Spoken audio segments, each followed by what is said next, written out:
Sinosuspend ko, suspension of VDM 2025-4674. Ito yung November 1 na no plate na i-charge ang tao ng 5,000 pesos if a fine.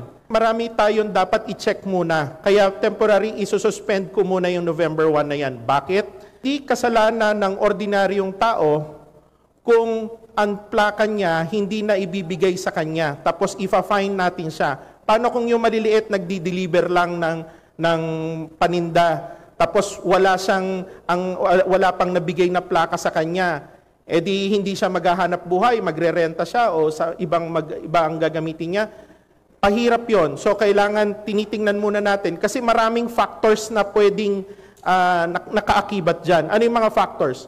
Una, baka sa dealer may problema. Pangalawa, baka dito na mismo sa LTO. Kaya titingnan natin, hindi yung agad-agad natin i-impose yan para pahirapan natin ang taong bayan. Malinaw po ang mensahe ng ating Pangulo na huwag pahirapan ng taong bayan, bigyan ng totoong serbisyo. Kaya sinususpend ko muna yan.